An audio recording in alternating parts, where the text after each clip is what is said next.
Assalamualaikum warahmatullahi wabarakatuh.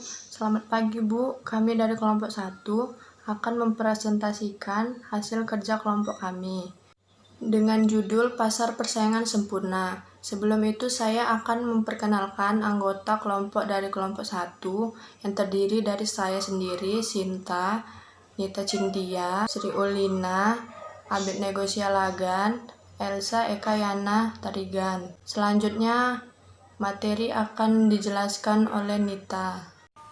Pasar persaingan sempurna. Pasar persaingan sempurna merupakan struktur pasar yang paling ideal karena dianggap sistem pasar ini adalah struktur pasar yang akan menjamin terwujudnya kegiatan memproduksi barang atau jasa. Ciri-ciri pasar persaingan sempurna. 1. Perusahaan adalah pengambil harga. Pengambil harga atau price taker adalah suatu perusahaan yang ada di dalam pasar tidak dapat menentukan harga atau mengubah harga pasar. Kedua, setiap perusahaan mudah keluar atau masuk. Sekiranya perusahaan mengalami kerugian dan ingin meninggalkan industri tersebut, langkah ini dapat dengan mudah dilakukan. Sebaliknya, apabila ada produsen yang ingin melakukan kegiatan di industri tersebut, produsen tersebut dapat dengan mudah melakukan kegiatan yang diinginkannya tersebut. Ketiga, menghasilkan barang serupa. Barang yang dihasilkan berbagai perusahaan tidak mudah untuk dibedakan barang yang dihasilkan suatu perusahaan dengan produksi perusahaan lainnya. Keempat, terdapat banyak perusahaan di pasar. Sifat itulah yang menyebabkan perusahaan tidak mempunyai kekuasaan untuk mengubah harga sifat ini. Kelima, pembeli mempunyai pengetahuan sempurna mengenai pasar. Dalam pasar persaingan sempurna juga diusulkan bahwa jumlah pembeli adalah sangat banyak.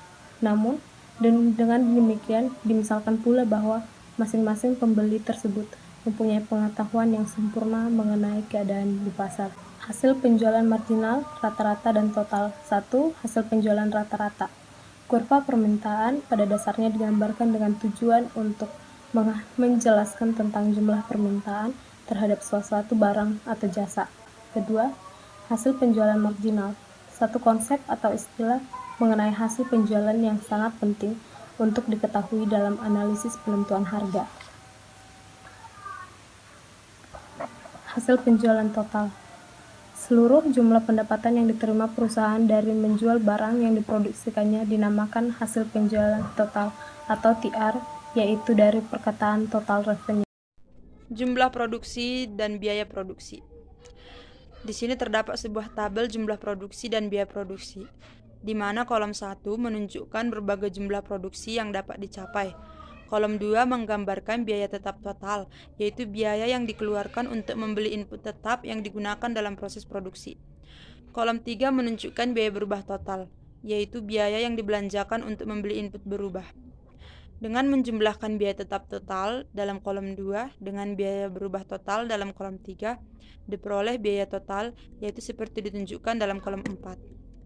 Biaya marginal, yaitu tambahan biaya yang perlu dikeluarkan untuk menambah satu unit produksi, ditunjukkan dalam kolom 5. Kolom 6 menunjukkan biaya tetap rata-rata, yaitu biaya tetap dibagi dengan jumlah produksi. Kolom 7 menunjukkan biaya berubah rata-rata, yaitu biaya berubah total dibagi dengan jumlah produksi.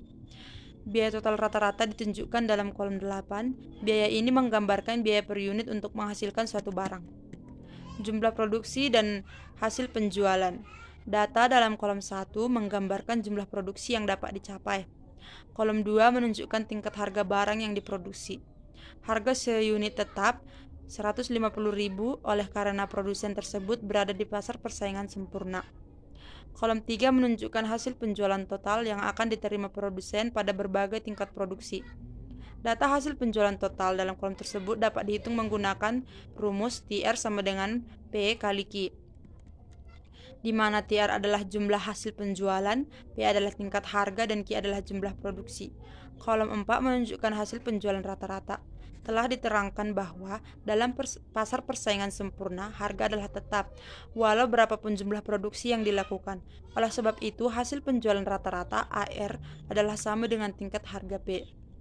Kolom 5 menunjukkan hasil penjualan marginal, yaitu tambahan hasil penjualan yang disebabkan oleh pertambahan seunit barang yang dijual. Oleh karena harga adalah tetap, maka hasil penjualan marginal adalah sama dengan tingkat harga. Menentukan keuntungan maksimum. Ada dua cara untuk menentukan tingkat produksi yang memaksimumkan keuntungan. Pertama, dengan menggunakan pendekatan biaya total dan hasil total, dan kedua menggunakan pendekatan hasil marginal dan biaya marginal. Kedua pendekatan tersebut diterangkan dalam uraian berikut. Hasil penjualan total, biaya total, dan keuntungan. Cara ini merupakan cara yang paling mudah untuk menentukan tingkat produksi yang akan memaksimumkan keuntungan.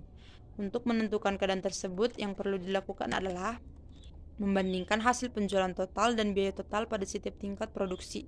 Menentukan tingkat produksi di mana hasil penjualan total melebihi biaya total pada jumlah yang paling maksimum. Kolom 2 menunjukkan hasil penjualan, manakala kolom 3 menunjukkan biaya produksi. Keuntungan yang diperoleh pada berbagai tingkat produksi ditunjukkan pada kolom 4 yang dihitung dengan formula berikut. Keuntungan sama dengan hasil penjualan total kurang biaya produksi total. Hasil perhitungan yang diperoleh menunjukkan keuntungan maksimum dicapai apabila perusahaan memproduksikan sebanyak 6 atau 7 unit dan keuntungan maksimum yang dinikmati perusahaan adalah sebanyak 420.000. Catatannya, untuk menyesuaikan dengan analisis secara grafik, produksi yang akan dilakukan perusahaan adalah sebanyak 7 unit, yaitu pada ketika hasil penjualan marginal atau MR sama dengan biaya marginal MC.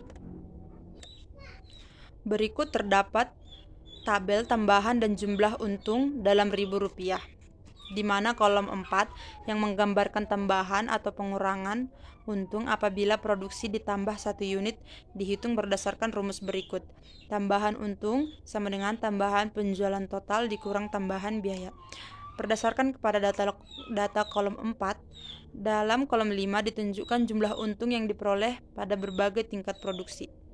Jumlah untung dalam kolom 5 itu merupakan keuntungan bruto, yaitu sebelum dikurangi dengan biaya tetap. Sebagai contoh keuntungan yang diperoleh apabila produksi adalah 4 unit adalah sebanyak 320.000 dikurang 100.000 sama dengan 220.000. Seperti dengan dalam pendekatan penentuan keuntungan yang pertama, dalam pendekatan kedua ini juga dapat dilihat bahwa keuntungan maksimum dicapai pada tingkat produksi sebanyak 6 atau 7 unit. Jumlah keuntungan maksimum tersebut adalah 520.000 dikurang 100.000 sama dengan 420.000. Nilai keuntungan maksimum ini adalah sama dengan yang dihitung dalam pendekatan pertama. Analisis yang kedua ini jelas menunjukkan bahwa pada produksi sebanyak 7 unit berlaku keadaan berikut MC sama dengan MR. Maka dalam analisis akan selalu dinyatakan hal yang berikut. Perusahaan akan memproduksi 7 unit, yaitu pada tingkat produksi di mana MC sama dengan MR. Dalam analisis secara grafik, penentuan produksi dan harga yang memaksimumkan keuntungan selalu akan menggunakan persamaan MC sama dengan MR. Oleh sebab kesamaan MC sama dengan MR adalah penting dalam penentuan keseimbangan perusahaan, yaitu keadaan yang memaksimumkan keuntungan yang ditunjukkan kurva MC dan MR, dan penentuan tingkat produksi yang memaksimumkan keuntungan. Grafik tersebut dibuat berdasarkan data dalam tabel sebelumnya sesuai dengan data pada tabel sebelumnya. Kurva MC dan kurva MR akan berpotongan pada tingkat produksi sebanyak 7 unit. Grafik pemaksimuman keuntungan jangka pendek. Pendekatan biaya total hasil penjualan total. Dalam gambar 11.4, kurva TC atau biaya total dan kurva TR atau hasil penjualan total dapat diterangkan bahwa pemaksimuman keuntungan dalam pendekatan ini apabila garis tegak lurus di antara kurva TC dan kurva TR, yaitu garis tegak terpanjang pada keadaan di mana produksi adalah 7 unit, maka digambarkan keuntungan yang paling maksimum. Perpotongan di antara kurva TC dan kurva TR dinamakan titik impas break-even point yang menggambarkan biaya total yang dikeluarkan perusahaan adalah sama dengan hasil penjualan total yang diterimanya. Perpotongan tersebut berlaku di 2 titik, yaitu titik A dan B. Pendekatan biaya marginal, hasil penjualan marginal. Dalam gambar 11.5, keadaan di mana kurva MC atau biaya marginal sama dengan kurva MR atau hasil penjualan marginal. Berlaku pada waktu produksi adalah 7 unit. Dengan demikian, perusahaan akan mencapai keuntungan yang maksimum. Dan jumlah keuntungan tersebut ditunjukkan dalam kota A, E, B, C. Walaupun dimisalkan setiap perusahaan akan berusaha untuk memaksimumkan keuntungan. Tidaklah berarti bahwa setiap perusahaan akan selalu mendapat untung dalam kegiatannya. Biaya marginal dan kurva penawaran. Masih ingatkah dengan definisi kurva penawaran? Kurva penawaran adalah suatu kurva yang menunjukkan perkaitan di antara harga sesuatu barang tertentu dan jumlah barang yang ditawarkan. Kurva penawaran industri. Kurva penawaran dari suatu pasar persaingan sempurna meliputi seluruh jumlah penawaran dari semua perusahaan yang ada dalam industri itu. Bagaimana kurva penawaran suatu industri diperoleh atau diwujudkan dapat diterangkan dengan menggunakan suatu contoh sederhana, yaitu seperti yang dikemukakan dalam gambar 11.8. Dalam gambar 11.8, dimisalkan suatu industri dalam pasar persaingan sempurna meliputi 3 buah perusahaan, yaitu perusahaan A, B, dan C.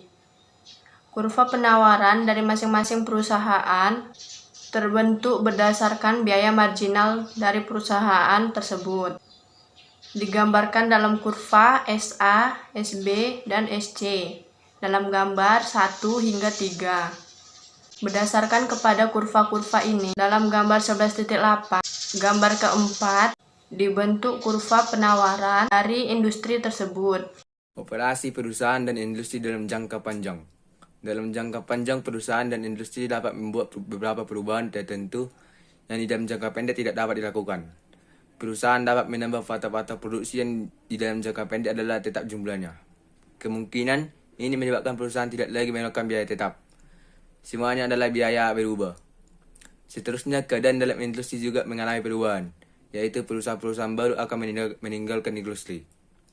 Perubahan lain yang mungkin berlaku dalam jangka panjang adalah kemajuan teknologi, kenaikan upah tenaga kerja, dan kenaikan harga umum atau inflasi. Perubahan ini akan mempengaruhi biaya produksi di setiap perusahaan. Dengan adanya kemungkinan ini untuk membuat penyesuaian tersebut, keadaan analisis dalam bagian ini bertujuan untuk melihat bagaimana penyesuaian yang berlaku menimbulkan perubahan dalam keadaan di pasar. 2 keadaan berikut akan diperhatikan. Yang pertama, keadaan yang wujud apabila permintaan bertambah. Kedua, keadaan yang wujud apabila permintaan berkurang. Perubahan akibat kenaikan permintaan. Dalam gambar 11.9, bahwa kenaikan harga dalai penol menjadi P1 menyebabkan setiap perusahaan mendapatkan keuntungan melebihi normal. Ini merupakan daya penarik kepada perusahaan-perusahaan baru untuk masuk ke dalam industri. Kemasukan itu akan terus berlangsung sehingga keuntungan melebihi normal ini tidak wujud lagi. Ini berarti kemasukan perusahaan baru akan terus berlangsung sehingga penawaran telah menjadi S dan menjadi P kembali. Sekarang jumlah barang yang diperjualbelikan telah menjadi 60.000 unit, sedangkan setiap perusahaan memproduksi sebanyak seperti pada keadaan permulaan, yaitu 40 unit. Berarti jumlah perusahaan yang ada di dalam industri telah menjadi 1.500. Keuntungan jangka panjang atau untung normal. Dalam jangka panjang, perusahaan-perusahaan tidak mungkin memperoleh keuntungan luar biasa atau melebihi normal. Keuntungan luar biasa akan menarik perusahaan-perusahaan baru untuk masuk ke dalam industri tersebut. Kemasukan mereka akan menambah penawaran, dan seterusnya pertambahan penawaran ini akan menurunkan harga. Penyesuaian seperti ini akan terus berlangsung sehingga tidak terdapat lagi keuntungan yang melebihi normal. Juga keadaan di mana perusahaan mengalami kerugian adalah merupakan keadaan yang sementara. Kerugian mendorong beberapa perusahaan untuk mengundurkan diri dari industri tersebut. Penawaran barang akan semakin berkurang dan menyebabkan kenaikan harga penawaran yang semakin berkurang, dan harga yang semakin naik akan terus berlangsung sehingga perusahaan-perusahaan akan mengalami keuntungan normal kembali. Kedua keadaan di atas jelas menunjukkan bahwa dalam jangka panjang perusahaan-perusahaan dalam persaingan sempurna cenderung untuk memperoleh keuntungan normal saja. Industri biaya meningkat. Pada umumnya, di dalam jangka panjang, perusahaan akan mengalami kenaikan biaya produksi. Hal ini terutama disebabkan oleh harga-harga faktor produksi yang semakin bertambah tinggi. Kenaikan biaya produksi akan mempengaruhi kurva penawaran jangka panjang dalam industri yang ditunjukkan oleh gambar 11.12.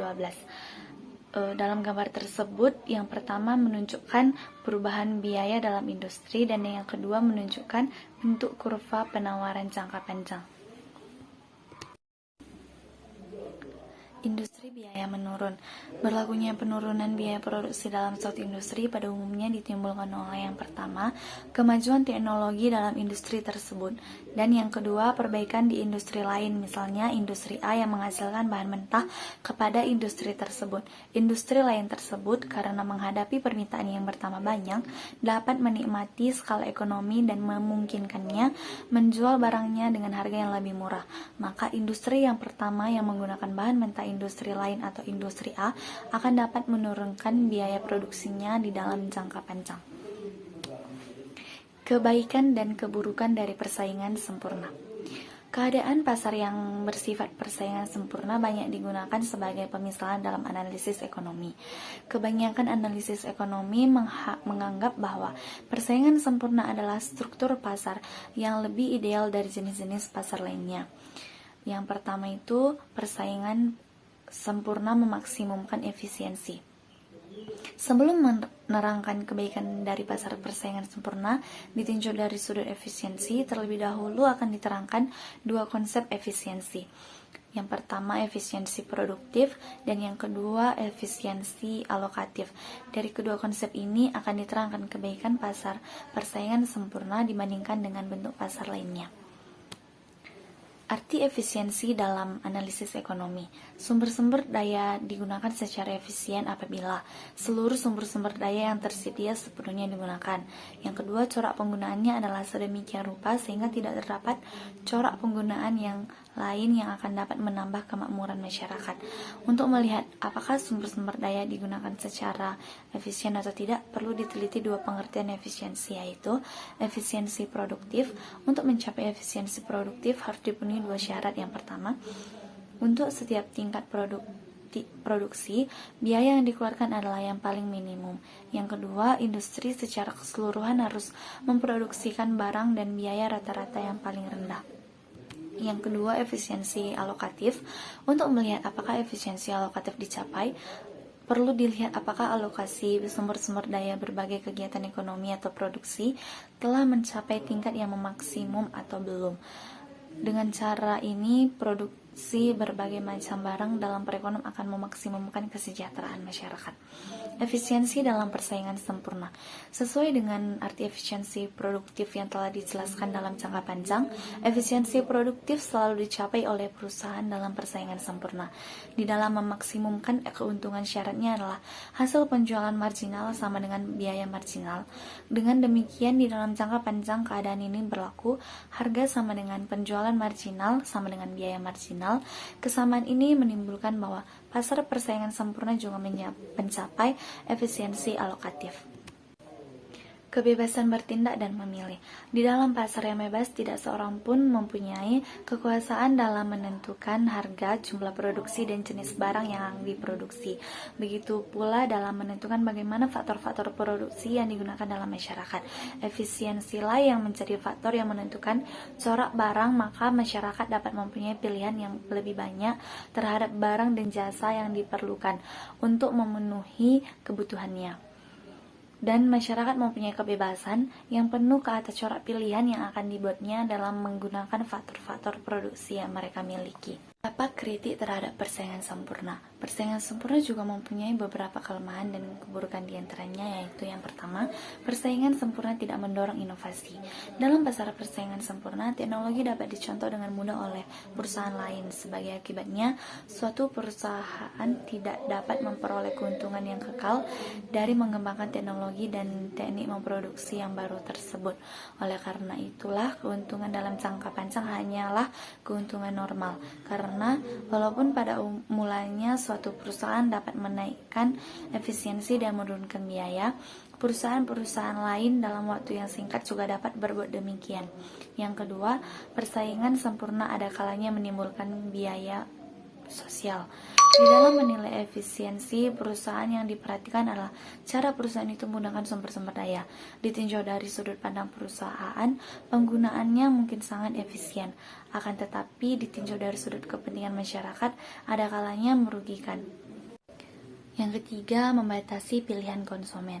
Karena barang yang dihasilkan perusahaan-perusahaan adalah 100% sama, konsumen mempunyai pilihan yang terbatas untuk menentukan barang yang akan dikonsumsinya. Pilihan yang lebih lengkap menyebabkan kepuasan yang mereka peroleh adalah lebih komplit dan apabila jenis barang yang tersedia adalah serupa. Yang keempat, biaya produksi dalam persaingan sempurna mungkin lebih tinggi. Di dalam mengatakan biaya produksi dalam pasar persaingan sempurna adalah minimum, tersirat atau yang tidak dinyatakan, pemisalan bahwa biaya produksi tidak berbeda. Pemisalan ini tidak selalu benar. Biaya produksi yang lebih rendah menyebabkan jumlah produksi adalah lebih banyak dari di dalam pasar persaingan sempurna dan harga adalah lebih rendah. Yang keenam, distribusi pendapatan tidak selalu merata. Suatu corak distribusi pendapatan tertentu menimbulkan suatu pola permintaan tertentu dalam masyarakat. Pola permintaan tersebut akan menentukan bentuk pengalokasian sumber-sumber daya. Demikianlah video pembelajaran dari kelompok kami. Kami ucapkan terima kasih.